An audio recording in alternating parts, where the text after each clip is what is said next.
Leo, this is your week ahead astrology forecast by Astrology Motivation from Born Without Boundaries. In this video, every single week, I review the major planetary aspects and transits and let you know how they're going to impact your natal sun and what that means for your bottom line. To enjoy and understand this video, all you need to know is your birth date. That's it. I'm going to translate everything else for you. We're going to start out broad with the global stuff that's going on, and then we're going to whittle that down into Leo specific information, and then I will break everything down into the decans. There are 3 decans in every single zodiac sign. A decan is a group of 10 degrees, and that will help me understand what relationship the other planets are having to your natal sun so I can know how they're impacting your natal sun. So let's get into it. This is for the week of August 4th through the 10th of 2023. If you see me looking down, you know where I'm looking. My notes, because I gotta take them. So let's start with the really big stuff, Leo, shall we? We don't have any major transits this week, though by the end of the week, Mercury will have officially started its shadow period. We do have a Mercury retrograde starting on the 23rd of August. So I'm telling you this, why? Because the shadow period, for me at least, is always uglier than the actual retrograde itself. Mercury is real close to us, and it has a lot of impact on us here on Earth. So when it goes into retrograde, things can get a little crazy. And the fact that Venus is going to be retrograde with it, that's 2 inner planets that are retrograde that are really, really impacting us. So listen, it's not the best time right now to try to push anything or to make any veer off track. But it is a time to let yourself be motivated to continue in faith on the track that you're on. That's what Jupiter trine to Mars is telling us. We have 2 planets, Jupiter and Venus, this week that are really interacting, heavily active, and they're both benefic planets. They're positive, optimistic energies. So the sun is pretty active as well. So let's get into what's going on. So with Jupiter, we have Jupiter square the sun, so the sun is square to Jupiter. We also have Jupiter trine to Mars and Mercury trine to Jupiter as well by the 6th. So what does that mean? At least by the 6th, we'll have Jupiter majorly interacting with a lot of different energies that basically tell us we need to move forward. We want to move forward. We want to expand who we are, what we think, how we think, what we know. That's beautiful.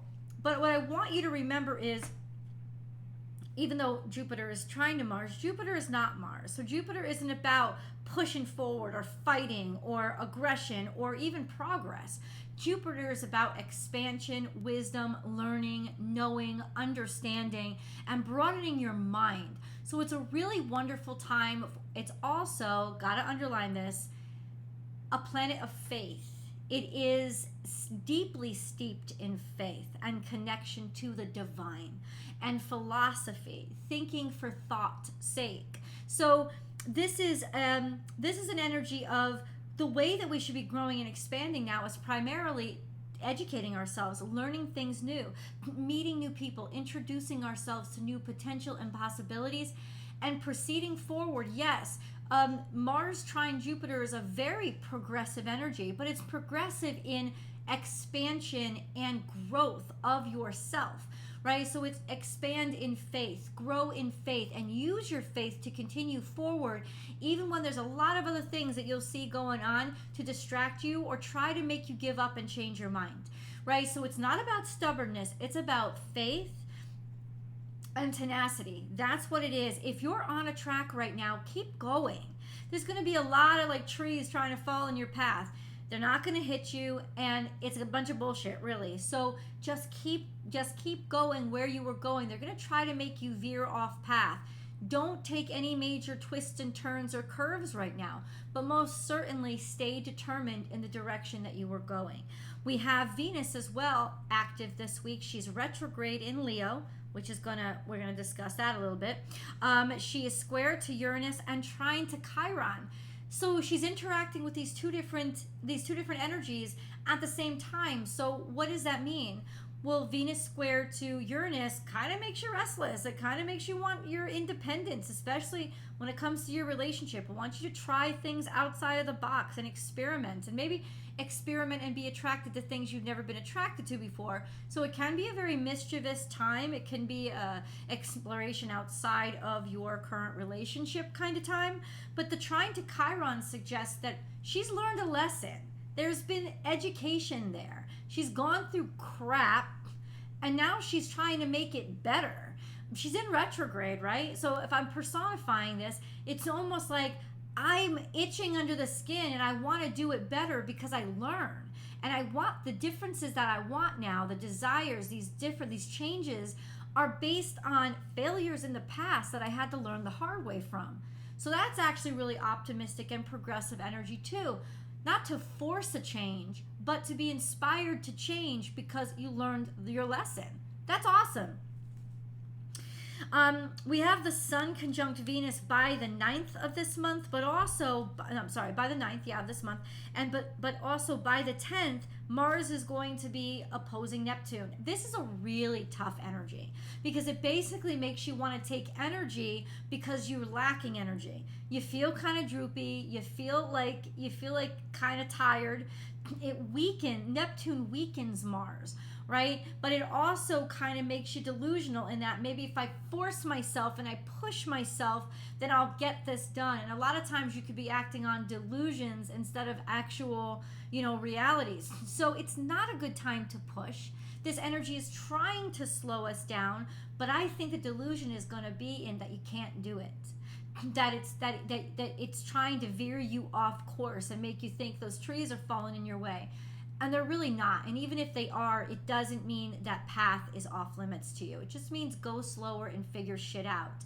So I say, yes, keep moving in the direction that you are moving in. Move in faith. And faith tells you you don't have to rush. Neptune opposite Jupiter, Mars opposite Neptune is going to tell you you have to rush. You have to go quick. You have to throw yourself into something in order to compensate or overcompensate for your perceived inadequacies. Bullshit. When you have faith and when you're truly connected to your source, you can step forward at any pace you want. The universe isn't sitting there judging you on how fast you're moving. It just wants to know that you're moving. And if you are moving, the universe is going to be just fine if you have to slow down for a while. Keep moving forward one step at a time and you'll keep up the momentum of your goals, is what I'm trying to say. So let's get into Leo specific energy. Leo specific energy, I look at two things. I look at Leo, what's happening in the zodiac sign of Leo, and I look at the sun, because that's your ruling dignitary. So what's happening in Leo? Okay, let's discuss. Venus is in retrograde. It's going to move backwards from 25 degrees to 21 degrees this week. So it is still in the third decan of Leo, but it's inching ever so closer to the second decan of Leo. And then the sun is also in Leo. It's ruling domicile. I gotta say, this is a much better Leo season than last Leo season. Was really tough last year. So this is like a kind of a breath of fresh air if you in comparison, relatively speaking.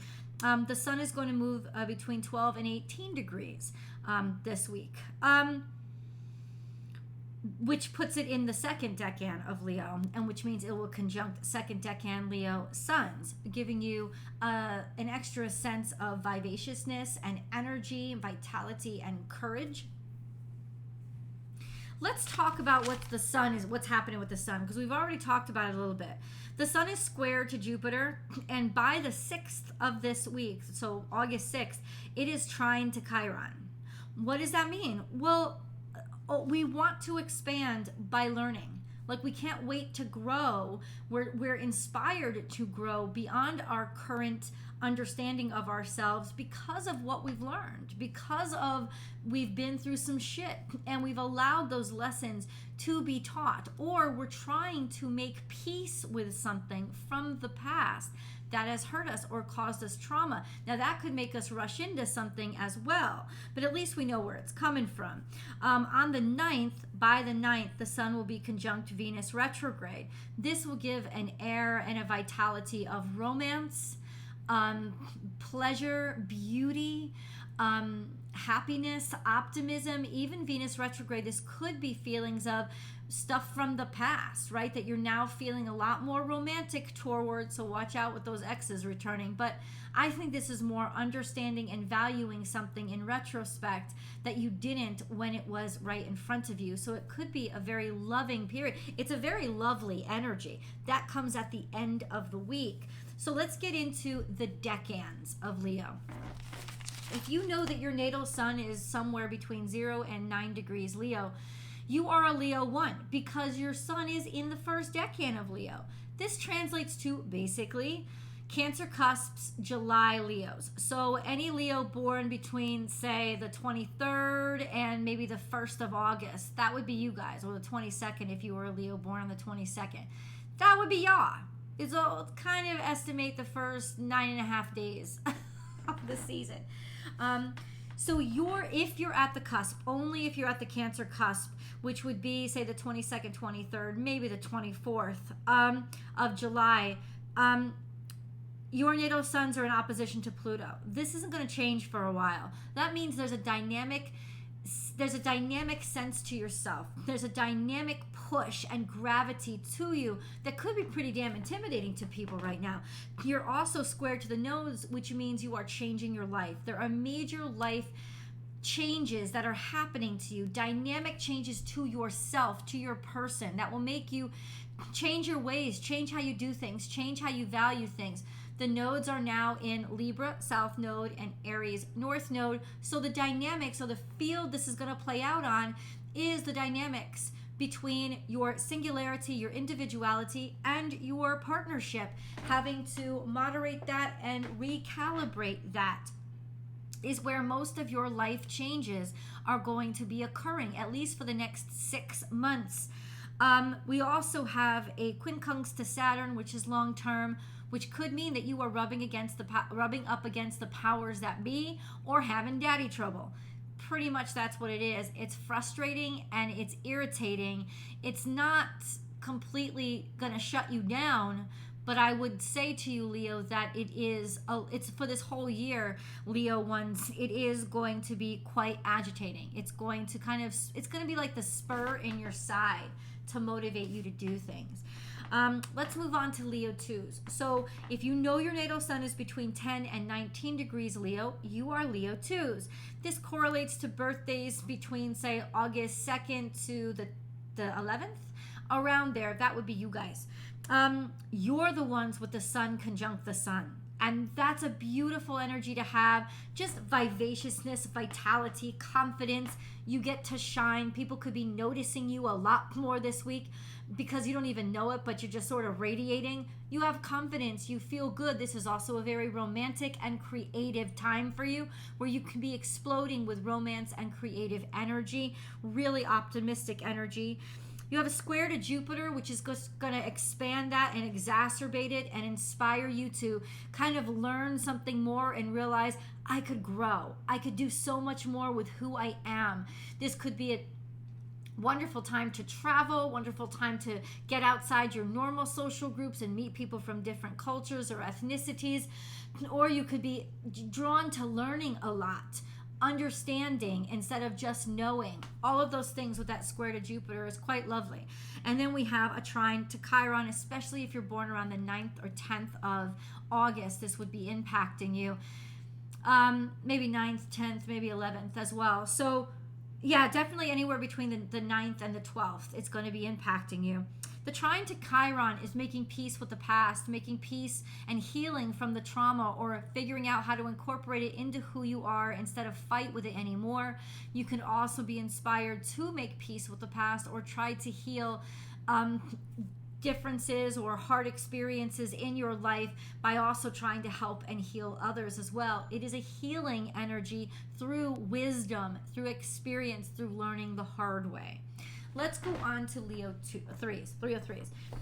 If you know your natal sun is between 20 and 29 degrees Leo, you are Leo 3. This correlates to Leos that are born between the 12th and the 22nd of August. your natal suns are the ones that are conjunct to Venus retrograde. And Sun conjunct to Venus retrograde is very romantic and nostalgic, maybe even a little bit melancholy, especially for those old lovers, old love affairs. This could be just radiating energy of love and romance and understanding and valuing, seeing value where you hadn't seen it before. Could you be more likely to call an ex? Sure. I don't know that things would be permanent, but I think it would be more about not necessarily reconciliation, but forgiveness in order to help you let go.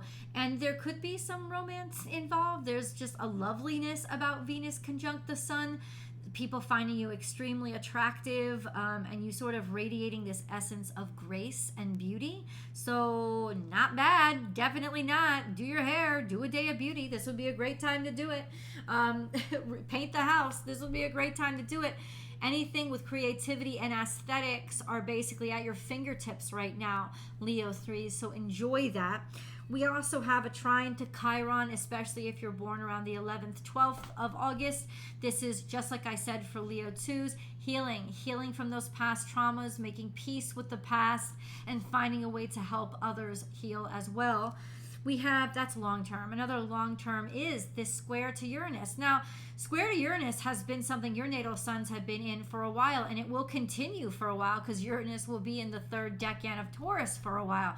What does this mean? You want to change. You're inspired to change. Agitation, attraction to or getting to know different aspects of yourself and being accepting of it. Not feeling like the norm is satisfying you anymore, and also being curious about oddities and rarities.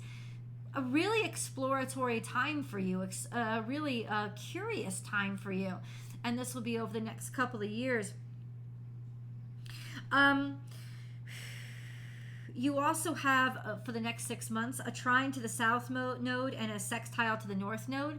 This is going to really help you change and move forward when it comes to understanding your personal individuality and getting a chance to express your personal individuality by making peace or feeling at home or tranquil or peaceful when it comes to your intimate partnerships.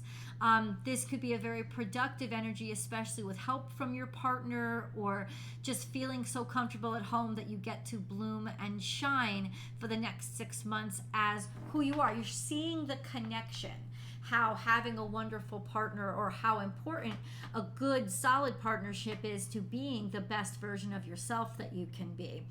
And then we have a long-term quincunx to Pluto. That'll be for a couple of years, at least 2 years, I think. Quincunx to Pluto between you and Pluto and your natal suns. It's like a spur in your side, just agitating you to push for change. You're tired of being intimidated. You're tired of taking people's guff. And there is this energy of kind of disturbance about you, wanting to disrupt things or unintentionally disrupting things. Just an FYI. I love you guys so much, and I hope that you enjoyed this video. Please remember to like this video and share it on your social media platforms, and subscribe to the channel if you haven't already to help us grow over here on Astrology Motivation. Now follow me over to Born Without Boundaries Tarot for your week ahead tarot card message. I love you guys. I'll see you in the videos.